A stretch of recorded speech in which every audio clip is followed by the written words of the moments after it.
Hey everyone, it's Anime Reaper coming at you with another What If Naruto Found Out About Uzumaki Clan at a Young Age, Part 15. This fanfiction was written by Jonin.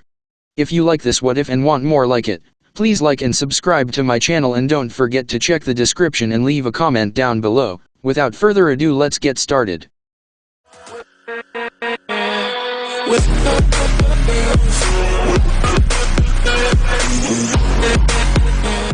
Chapter 31, A Traitor. Naruto. He walked outside and soon saw his friends waiting for him, his ninja emblem tightened in his forehead. Shikamaru had his forehead protector tightened to his right arm just above the elbow. Hinata had hers around her neck, and she slightly blushed when she saw Naruto walking outside. Ino had her forehead protector around her waist, her right arm covered in bandages. "OJ Naruto, congratulations." Shikamaru was the first to congratulate him. "Thank you Shikamaru, congratulations to you all as well," he replied, smiling with a kind tone. Koji and the others said their part, and Naruto turned to see Sasuke, Sakura, and Kiba missing. Shikamaru noticed him looking around. Sasuke left soon after he got his emblem, Sakura followed him like usual, and Kiba said that his mother promised him to teach him a new jutsu if he passed. The pineapple head replied in yawning, already tired and finding the whole thing troublesome. "Hey Naruto, we are going to barbecue. Do you wish to come?" Koji asked. Naruto saw the others nodding their heads except Hinata. "Of course, sounds fun," he replied and turned to Hinata, hoping to help her with her shyness and courage. "Hinata, do you wish to come?" he asked, smiling. Everyone's eyes turned to the Hyuga heiress, who blushed, her face looked like a tomato, and she took a step back and started playing with her fingers. "OOUW want me to komi with you and Naruto-kun?" she asked, avoiding his face and mostly his eyes. She felt her heart beating faster than before, and she couldn't believe that Naruto was asking her out. Naruto wasn't sure how to answer. He didn't see Hinata as a love interest. He saw her as a good friend that could become brave and have it easier to talk to people and become a great kunoichi and great head clan. If he said yes, he might give her the wrong idea. "He's inviting you, why do you ask? Because you're our friend, and we want you with us," Shino said, noticing Naruto's nervous mood and his mouth opening and closing. Naruto sighed in relief and made a mental note to thank Shino later. "Oh," Hinata whispered, slightly disappointed but decided to go with them. It would be an excellent chance to spend time with Naruto-kun. "I accept," Hinata replied, still playing with her fingers. Ino then pointed with a finger towards the entrance. "Let's go then," she shouted, smiling and walking towards the entrance of the academy. Shikamaru slowly shook his head and murmured "woman" under his breath. Koji kept eating his chips without a care in the world and looking forward to the barbecue. Shino kept quiet and glanced at Hinata before turning his eyes to the road again. Hinata was glancing at Naruto, who was talking with Shikamaru about their shinobi carrier and other similar things like that. She wondered if Naruto would look at her the same way she looks at him. His handsome face and red hair and blue eyes like an ocean made her feel butterflies in her tummy whenever he was close to her. "Naruto, who do you think will be your sensei?" Shikamaru asked, holding a hand on his pocket and the other behind his head. If he could choose, he would always choose maybe Asuma Sarutobi since he had met the man a few times and played shogi with him. The man was wise, strong, and didn't look like someone that took the job of Jonin as pointless and time-wasting. Shikamaru hoped he would be with Koji and his team and Naruto, who would be the assault of the team. But he knew there was never a three-man team, and a girl would definitely be in his team. From all the girls in the class, he found the least troublesome to be Ino and Hinata. Naruto looked to be thinking about it. Ino leaned closer to hear their conversation. "I would want Kakashi-sensei, but knowing Hokage, he probably won't put him as my sensei since he has already trained me," he replied, thinking that Kakashi as his sensei would be excellent. The only down part was his being late habits. But that could easily be fixed with a few merciless seals. "I hope to be in your team, Naruto-kun," Ino suddenly said, and hugging Naruto's arm tightly and leaning her head against his shoulder, while her fingers were softly touching his palm, and her eyes were focused on his developed muscles. Hinata felt a hint of anger when she saw how close was Ino to Naruto, and the redhead wasn't telling her to go away or anything like that. Instead, she saw him blush.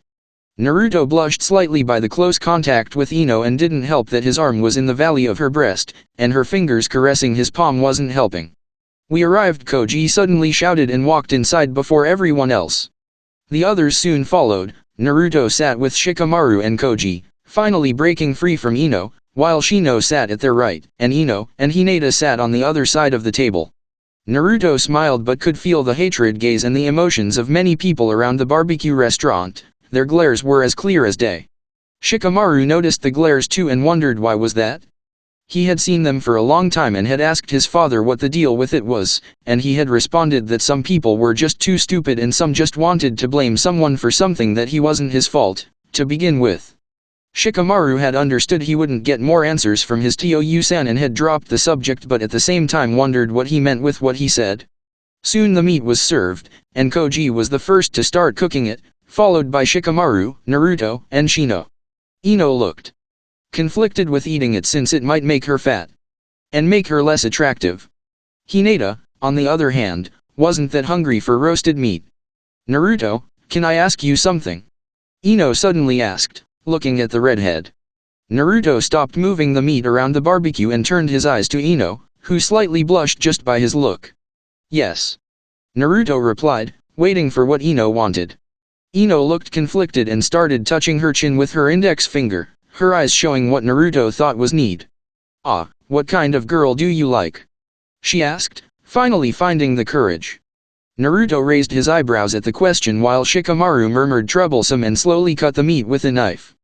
Hinata looked interested as well, she wanted to know what kind of girl Naruto-kun liked. And this will be a rare opportunity to find out more about him. I like girls that if they are kunoichi take the job seriously, girls with dreams and goals for their future, caring girls, funny, generous and maybe a bit hothead, but Naruto kept the last part to himself. Naruto then looked at Ino again and saw her spreading 3 of her fingers. She smiled. I have 3 of these traits, she replied, smiling. Naruto knew Ino was right a bit, but when it came to girls, but one thing that he highly disliked were fangirls. Even his mother had warned him to never go with a fangirl. Naruto's thoughts were on Fu and Ashura, and he couldn't think of anyone else besides them. He remembered Fu's beautiful eyes and personality, her smiles, and her caring nature. Her beautiful face, her melodic voice. Ashura's beautiful hair, her determination to become a good kunoichi, and her willingness to go as far as possible for her dream, but still a caring person who helped people and wanted to protect the people she loved with everything, and most importantly, she had a dream. A dream Naruto shared with both Ashura and Fu. Naruto rubbed his head nervously. He stuttered, not sure what to say without hurting her feelings. JJ Ino, how about we talk about literally anything else, like about with who you wish to be in the team with, Shikamaru suddenly said, getting annoyed by this troublesome subject. Naruto sighed in relief and thanked Shika for the save. Ino glared at the lazy friend but decided not to say something out loud. After they started eating their food, Naruto noticed his meat was in a bad state, it hadn't been cooked well and looked old. He sighed, annoyed at this and just decided to not ruin the moment. Here, Naruto, Koji said, giving him some of his meat, understanding his meat wasn't of good quality. Naruto-kun, do you think our first missions will be outside the V-village? Hinata asked, not knowing their missions as Jonin would be. Of course, she had heard how the missions were classified and that D-rank missions were harmless. But she hoped that they wouldn't straight up go outside and fight against other ninjas. I don't think so. Tsunade-san mentioned many times that the D-rank missions were about doing chores, like gardening, helping old people and maybe chase an evil cat as she likes to call it. He replied with a slight chuckle remembering Tsunade's story about her life as a genin and the mission to capture Tora, the devil cat. Everyone at the table knew of Naruto living in the Senju clan and having Senju and Uzumaki names. That's good to know, Koji said while eating his food. After the eating was done, Naruto and the others walked outside. Well, I'm going home. My mother promised me the best dinner if I passed the test and became a genin, Koji shouted happily and rubbed his stomach. Shikamaru chuckled slightly and turned to Naruto. I'm going to, see you later, everyone, Shikamaru said, waving his head and walking alongside Koji, who was rubbing his hands. See you later, Naruto said to the others and walked away. Ino soon followed Koji and Shikamaru since their homes were near her compound. Shino glanced at Hinata again before walking away and saying good day to Naruto and Hinata. The Hyuga girl said good day to Naruto and walked away and played with her fingers. While walking away, she had a determined look on her face. Naruto was walking to his compound when he felt Mizuki's chakra close to the Hokage's office. He wondered what that idiot was doing there, and probably nothing good. He sighed, annoyed, and decided to check it out. Naruto always knew there was more to Mizuki than just hating him. The moon's light was shining through the forest, Iruka was running through the woods. He couldn't believe that Naruto would do something like that. He kept running and wondered why. Naruto was the best genin of the village. Why would he need to steal the scroll? It didn't make any sense. Soon he spotted the redhead jumping from tree to tree. Out of breath and angry, he shouted, "What do you think you're doing out here, Naruto?" His scarred face and brown ponytail stood out in the moonlight as they bounced off of his green Chunin vest. The new genin stopped and looked down at Iruka with a creepy smile. "You found me, Iruka, you still haven't lost your talent at running," who he thought was Naruto spoke with a creepy tone and grinning like a maniac. Iruka's eyes widened when he understood who was talking. "Mizuki!" he yelled furiously, and the one who he thought was Naruto transformed and turned into Mizuki, who started laughing maniacally and holding his stomach with his hand. "What you've done is despicable, Mizuki, just tell me why." "That's just what I can't wrap my head around. Why betray the leaf, your home? Why blame Naruto?" Iruka asked, moving his hand down his side, pulling out a kunai. Mizuki just looked at Iruka for a moment before bursting out in laughter. "Why? You ask why? I'll tell you why. When we were children, we both lost our parents to that demon brat, so I decided to befriend you, Iruka. After all, we were the same. That was until other people began treating you better than me, including our friends, the third Hokage, and even people we didn't know. Why did you deserve all that compassion yet I received none? I was left to rot, practically ignored. Is that fair? No. And now I'll have my revenge on this village by handing over that scroll to, let's say, Orochimaru, and I think he will be pleased with the means to destroy Konoha. He promised me power, and I will have it one way or another. His curse mark will make me stronger than I have ever been before." As Mizuki finished, he broke into a burst of manic laughter that filled the area with the crazed sound. "I'm sorry you felt that way about our friendship, and you may say that everyone ignored, but I didn't. That's because our friendship meant something to me, but now you've forsaken that trust, I have no choice but to kill you," Iruka said, launching himself at Mizuki. "Oh, please, you can never defeat me," he replied, laughing even more. "That might be true, but I can." Suddenly, a voice spoke, and both men turned to look at the redhead of Naruto, Uzumaki. His hand was resting on the pommel of his katana. Iruka paled when he saw his student here. Mizuki hated him, and he might try to hurt him. He knew Naruto was strong, but Mizuki was a Chunin, and Naruto was a new genin and no match for a Chunin with years of experience. "Naruto! What are you doing here? Run away, you're no match for Mizuki," Iruka shouted, concerned for his student well-being. Naruto just looked at him and gave him a look. "You serious?" the young Uzumaki was about to reply when Mizuki started laughing again. "The demon is here, this day just got a whole lot better, I have the scroll, and now I can finally kill you, demon," he shouted manically and pointed the finger at Naruto, who looked bored out of his mind. Mizuki then thought to make it even better and add salt to the injury. "Do you know why the village hates you, why they will never see you as their own, why it doesn't matter what you do? You will always be hated," Mizuki said, laughing even more and pointing an accusing finger at the village behind Naruto.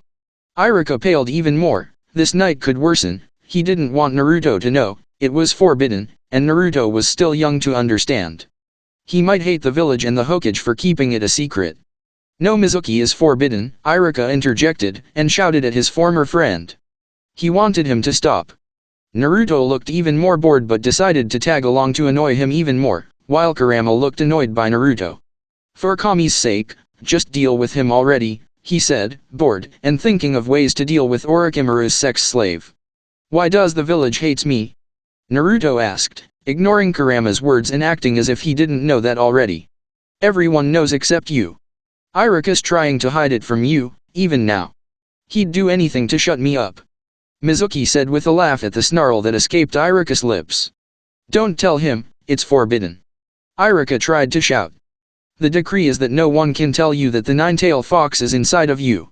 The fox spirit that killed Iruka's parents and destroyed our village has taken over your body. You are the nine-tailed fox," he said, but instead of Naruto's shocking face, the redhead started laughing as he had just told him the best joke in the whole elemental nations. Naruto stopped laughing and looked at Mizuki again. "You serious?" he asked, Iruka looked confused as to why Naruto was laughing and not like being in shock or even crying. I have known that since I was 3 years old, even a stupid person would understand it by now.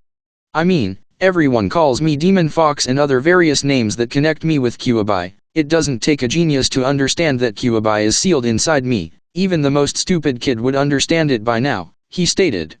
Suddenly his face changed from playfully to serious in a second. His face got so cold that both Iruka and Mizuki felt shivers of fear in their spine. Naruto released his whole ki to Mizuki, who was sweating buckets and breathing heavily, even lifting a finger felt hard for him. He felt a considerable weight in his entire body and his heart beating on his throat. I always knew you hated me, but you tried to put the blame on me and betray the village, and that's not something I will tolerate, he stated, and pulled out his sword. Before anyone could even blink, Naruto was behind Mizuki and his sword close to Mizuki's neck, his skin bleeding, the white-haired Jonin felt his blood freeze like ice. He wanted to move and kill the demon, but none of his muscles was moving. Iruka saw Naruto behind Mizuki, and even before he could lift a finger, he saw something piercing Mizuki's head. Looking closely, he saw the point of a sword coming out from his mouth bleeding and the blade covered in blood. Naruto moved his sword up and sliced half of Mizuki's face in half with a quick move. The blood covered his whole chest and the blade, his head started falling apart, and his lifeless body fell to the ground like garbage that he was. Iruka had seen death before, but that was way too brutal for his taste. He threw up, and after calming down, he looked up to see Naruto cleaning the blood from his sword. Iruka couldn't understand how could Naruto not feel sick after killing someone. He didn't know that Naruto had already been killed before. After cleaning the sword, he turned his focus to Iruka. The Umbu will arrive soon, he stated with a brighter tone, and his sword was clean now. Iruka walked slowly towards Naruto after he jumped to the ground. Naruto, thank you for saving me, he said happily and slightly saddened that his student had to do that. Naruto just shrugged his shoulders. Don't worry about it, Iruka-sensei, unlike the others, you didn't hate me, you saw me as a normal boy instead of the demon fox, he replied, smiling at his sensei. Iruka smiled back and put his hand on Naruto's shoulder. I'm proud of you for being my student, he stated, and they both turned to see 3 Umbu suddenly appear close to them. Iruka hoped they weren't here for Naruto. He immediately stood in front of Naruto and opened his arms. Naruto didn't do it. He's innocent, he stated, and hoping they would trust him.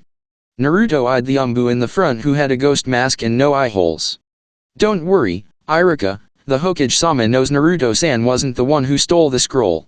We are here to return it, he stated with a demanding tone. His hands had weird purple marks around his palm and a purple circle in the center of his palm. Naruto could hardly feel any emotions coming from the man but knew this one wasn't one of Danzo's loyal dogs.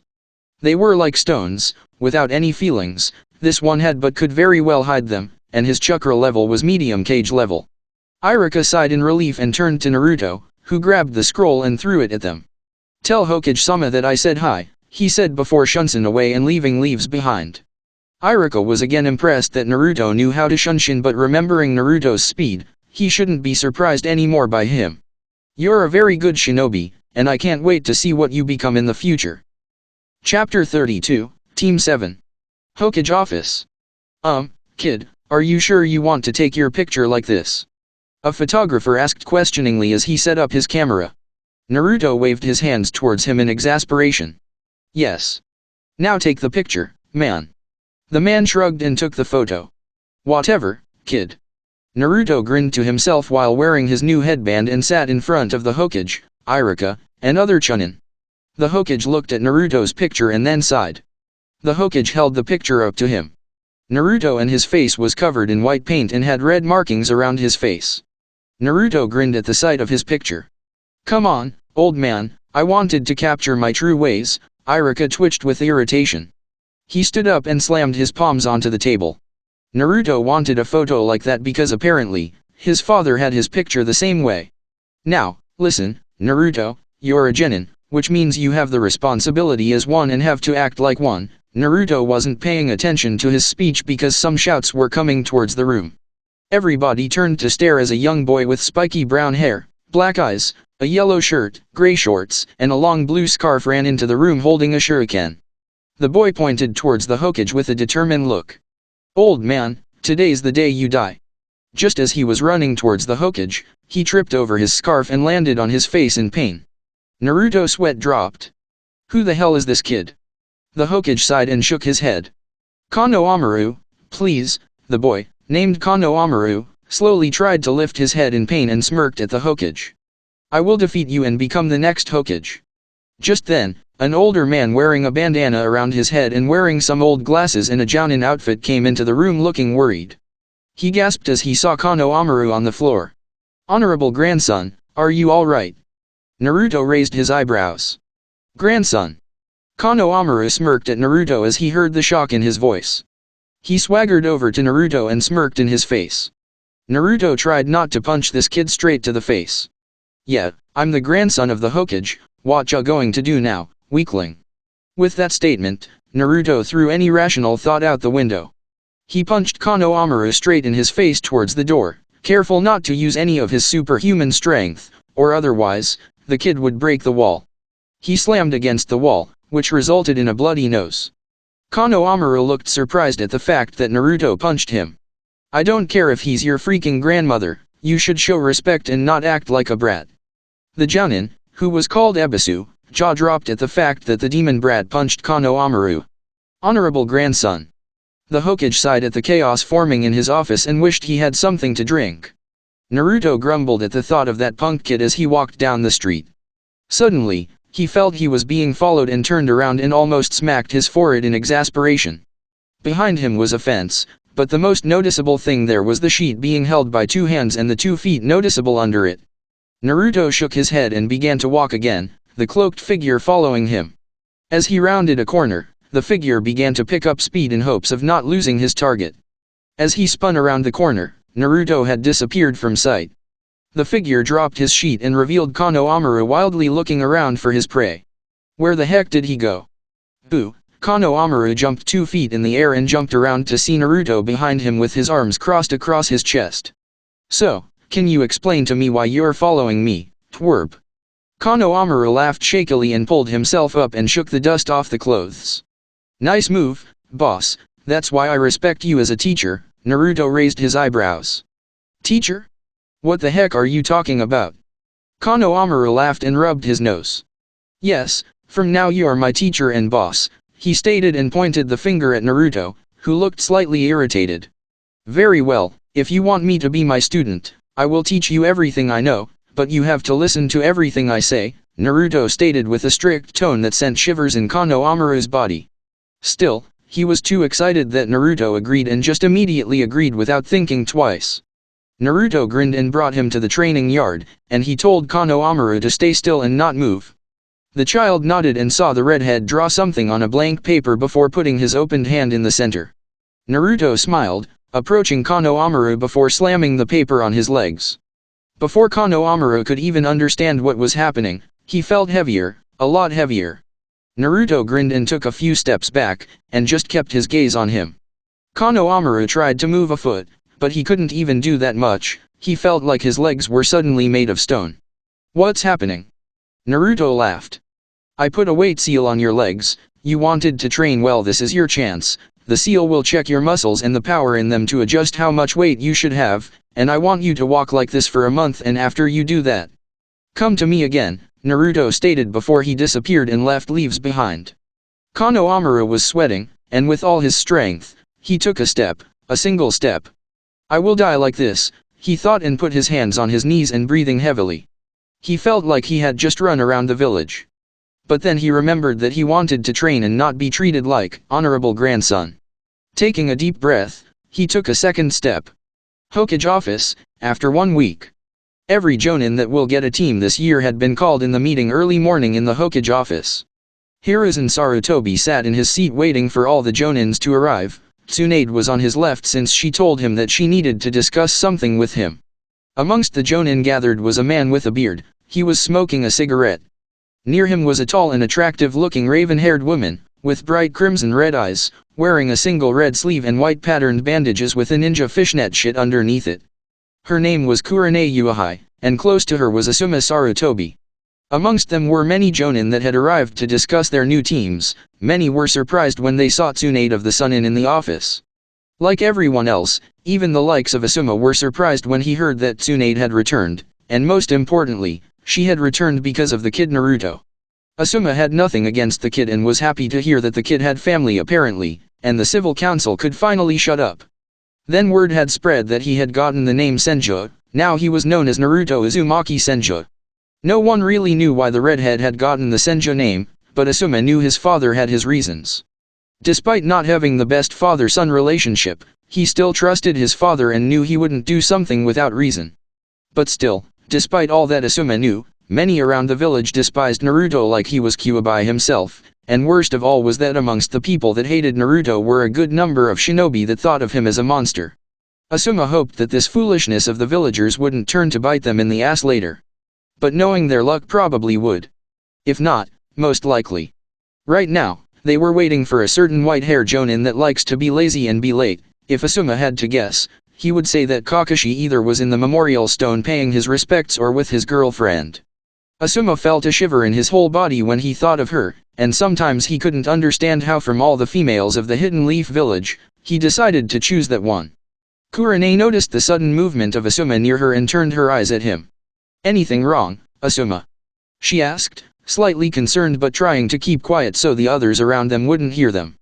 Asuma glanced at her before putting out his cigarette with his chakra finger and pulling out a new one. "Nothing really, I just thought of Kakashi and why exactly he's late this time," Asuma replied quietly with a knowing smirk and smoking his cigarette. Kurane raised her eyebrow in surprise, but then a smirk slowly showed on her face. Knowing his secret, girlfriend, Asuma, knew that smirk wasn't a good sign. But before Kurane could open her mouth to speak about why she was smirking, the third Hokage cleared his throat to gain everyone's attention.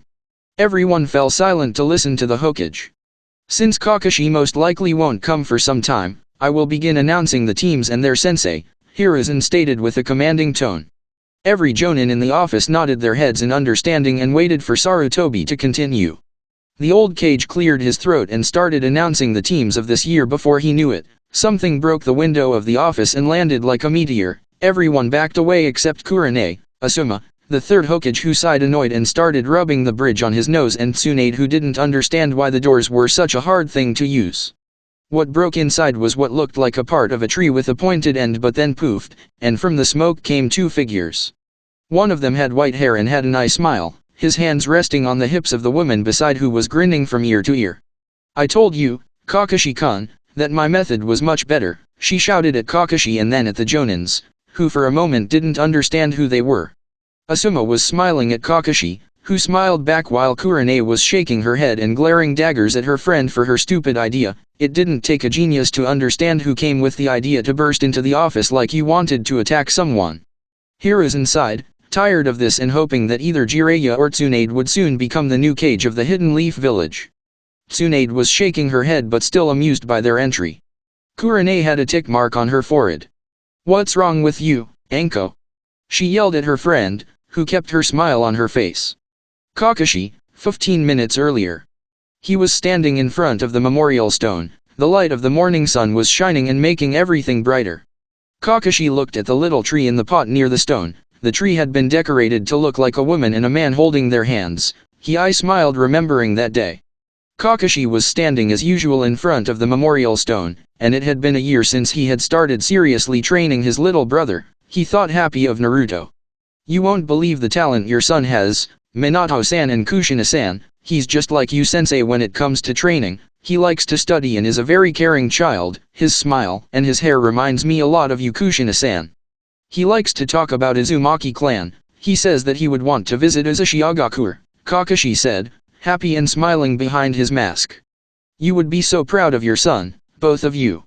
I failed to protect Obito, Rin, and you too, but I won't fail on Naruto. You have my word," Kakashi promised and kneeled in front of the memorial stone.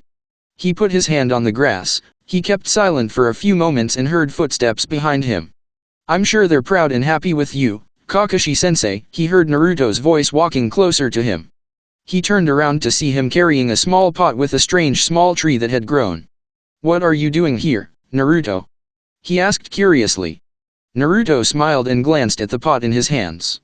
"This is a gift for my parents. I made it myself," he said with a sad smile on his face. Taking a closer look, he saw that it looked like a man and a woman holding their hands and smiling. Kakashi was impressed by the decorations and wondered how Naruto had been able to decorate it like that, but decided to ask later and left Naruto to place the pot close to the memorial stone. Kakashi kept quiet as Naruto started talking quietly.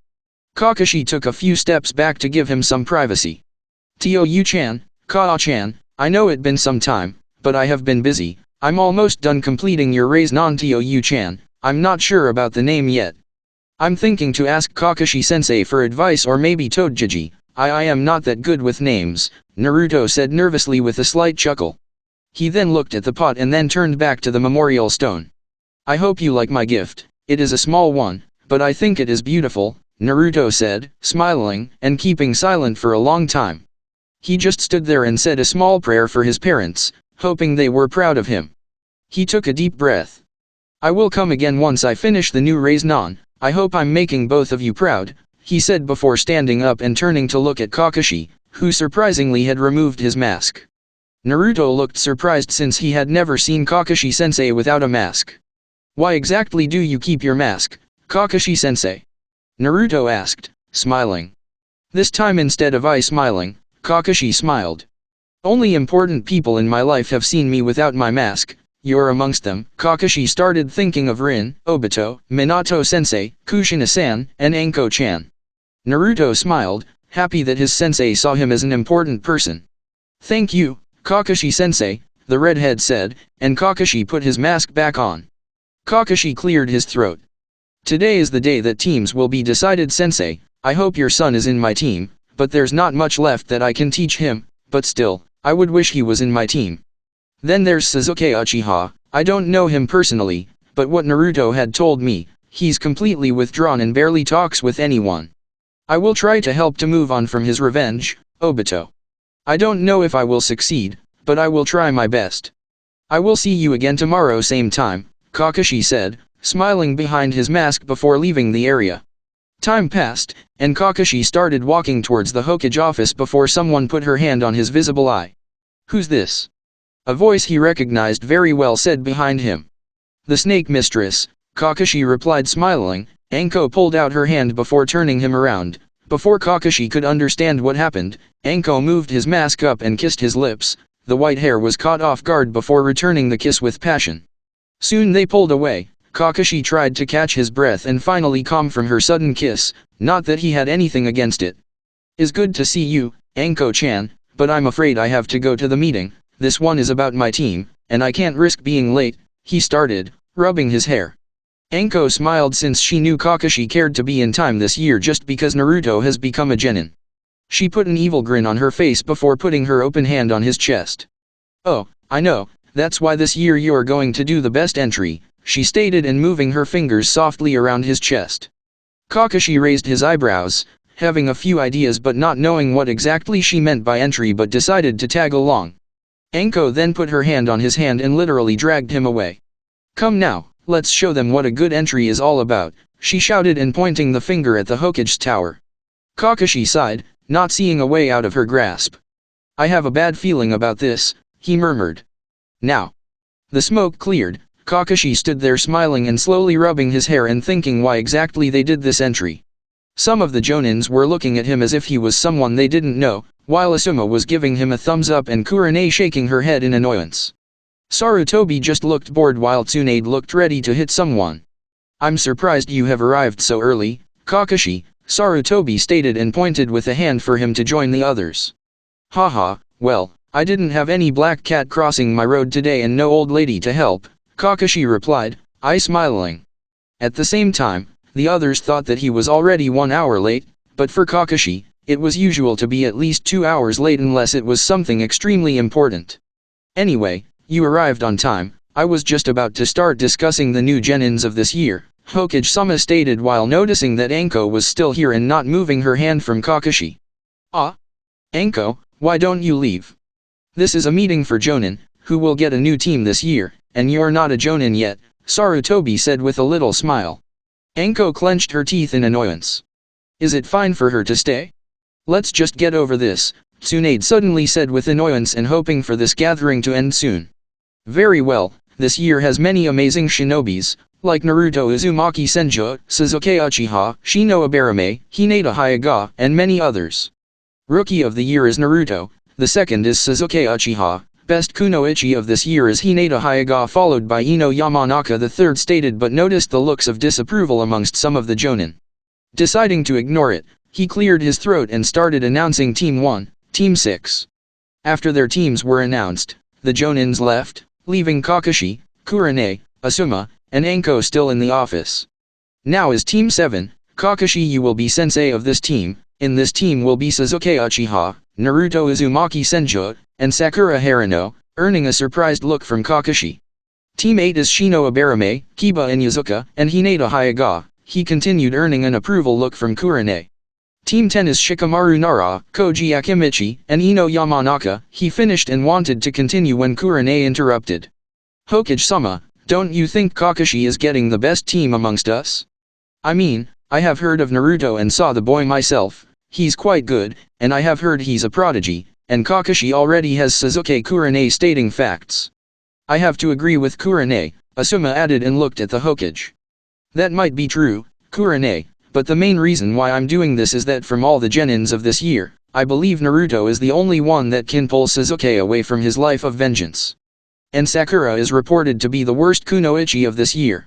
The only good trait is her knowledge, and I think Sasuke and Naruto can help her with that, Sarutobi stated, hoping that Naruto could change Sasuke. Before anyone could say anything, Kakashi spoke.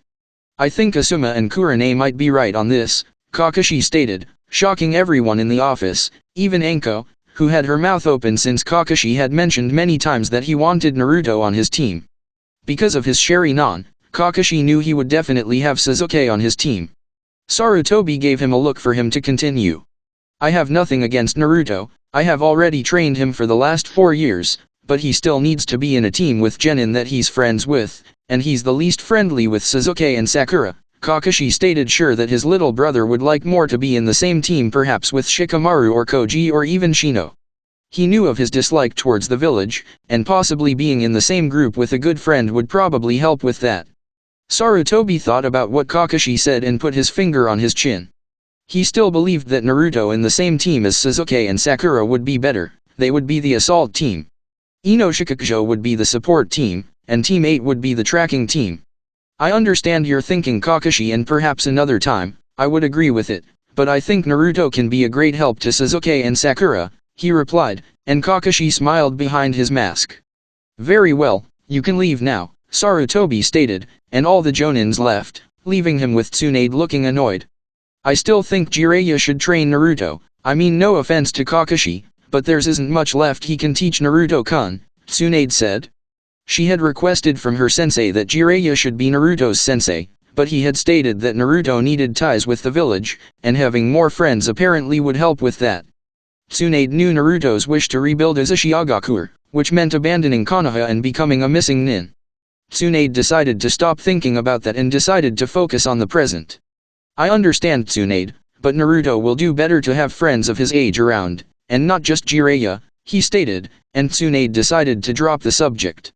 She sighed and stood up. See you later, sensei, she said and left the office, while in her mind, she thought of the Akatsuki. Jiraiya had told her that they would soon start observing and perhaps even testing the Jinchuriki to see how strong they were.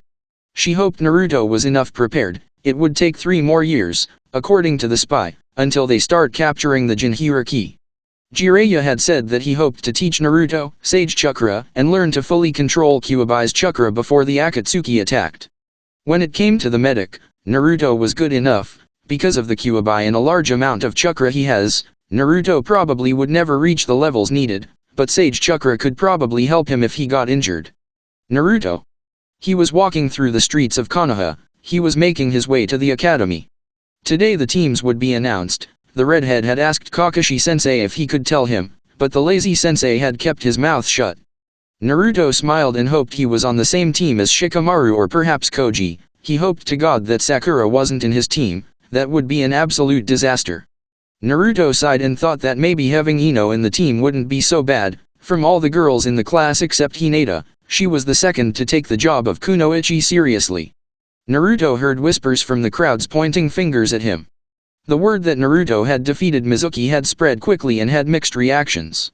On one side were those that were happy, and some were having second thoughts about Naruto. But on the other side were the morons thinking that this was proof that the demon fox was getting stronger and should be eliminated. Naruto sighed and soon reached the academy. Reaching the class, he soon saw his empty seat. He greeted everyone and even Sasuke, who made a sound HNN, and that's all he got from him. "Naruto, with who do you think you will be?" Koji asked immediately as he was eating chips and offered him some. "I don't know, Koji. I was hoping for Shikamaru. He will be the brain and the strategist, and perhaps Ino, since she could use her clan's jutsu to help to gather information, while I can be the assault of the team," Naruto replied, and Shikamaru nodded in agreement while Ino blushed hearing what Naruto said. Kiba, Shino, and Hinata were close to their desk, who listened to their conversation. Hinata sighed sadly that Naruto didn't mention her. "I just hope our sensei is hot," Kiba almost shouted, earning a disapproval look from Shino and Naruto. Sasuke rolled his eyes at his comment and kept keeping his gaze outside the window. "I'm sure I will be fine with whoever sensei I get," Naruto stated, and hoping that his sensei didn't hate him, but his friends didn't need to know about Kurama yet. They waited until Iruka finally arrived to announce the teams. That all for What If Naruto Found Out About Uzumaki Clan at an Early Age, Part 15. If you like this story, please show your support by liking the video and subscribing to my channel, and also show your support to the author by hitting the link down in the description. Thanks for listening, and until next time.